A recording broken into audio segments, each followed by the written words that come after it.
Hey everybody, it's Luke with Figure Me Out. Today we've got the Luke Cage figure from the San Diego Comic-Con exclusive 5-pack of the Defenders. And so we're going to take a close look at him. So taking just a moment to look at him. Up till now we've had previous releases of these. This is the first release of a Luke Cage, a cinematic Luke Cage. There's another one coming out later this year, I think, that's got a yellow shirt. I think it's a 2-pack with Claire. And I think that's already starting to pop up some places, but looking forward to that too. Definitely going to get that, compare them. But just take a close look at it here. Looking at that face, man, that looks a lot like Luke Cage.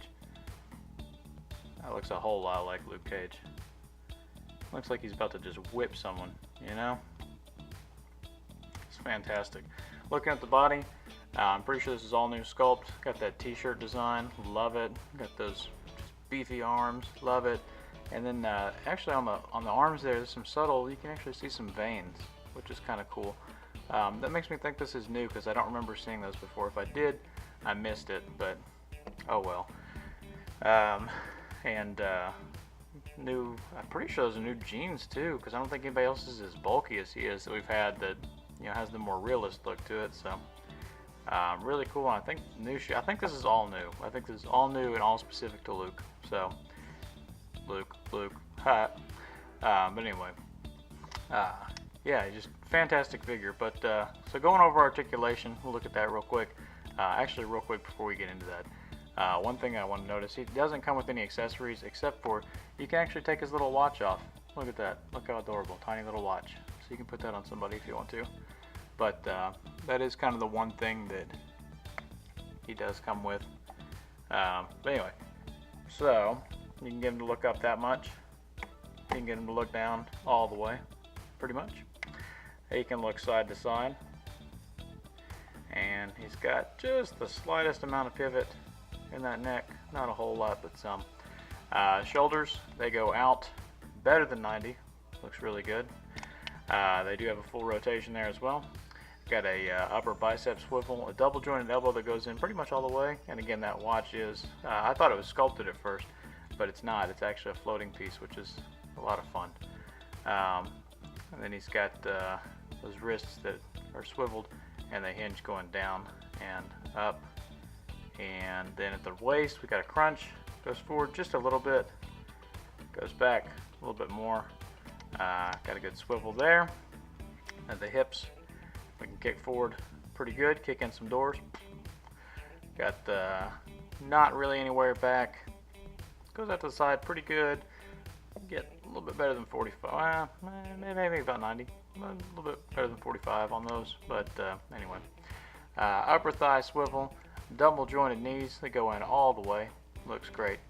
And then at the shoe there, we've got an ankle that goes down just a little bit. It is kind of limited by that boot. It does go up a little bit further, and there is an ankle pivot, but again, it's kind of hindered by the design of the jeans. I kind of wish we would have gotten, like in Taskmaster, I think that we got a couple years ago. He had that ankle that had the ball and then the rotation as well, so you could turn it and rotate it. And I feel like that would have helped out a lot here, just because that jean kind of comes down over the shoe a little bit.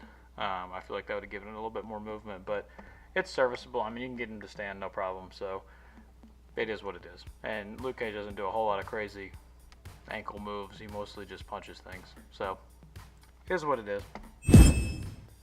And here he is next to a couple of his Defender counterparts. So we got Matt on the right and Jessica on the left. And I think they scale pretty well. Luke's definitely taller than the rest of them. You know, not by a whole lot. I kind of do wish he was a little bit taller because I feel like he's bigger than that. But maybe he's just beefy. I don't know. I'll have to go back and watch some Defenders again, because I can't remember how they scale up, but it seems like he's really tall, but maybe he's just always around really short people otherwise, and whenever he gets with these guys, they're the same height. I don't know. But for some reason my mind's telling me that he should be bigger. But I don't know, it's good enough. You know, he definitely has the height on everyone, so that's kind of fun. But yeah. And just as a comparison to like a regular figure, here he is next to the Pizza Spider-Man. This is the Vintage Wave Pizza Spider-Man. And you can see he's definitely tall. He's taller. He looks good. He's a good height, but again, I just thought he was taller in the show for some reason, but maybe that's me. So that's Luke Cage in a nutshell. He's a good figure. I like him. I'm looking forward to the one later this year with the yellow and the hopefully a different face sculpt. I haven't really looked that close to the images, but I am looking forward more to the yellow shirt because I feel like that's more Luke Cage-ish. But this one is great. He's going straight on my shelf. Really enjoy him. So you know, we got a couple more figures coming up this week. The rest of this box set, we're going to clear it out. So hit like, hit subscribe. That way you can get notified whenever that comes out. And in the meantime, keep trying to figure me out.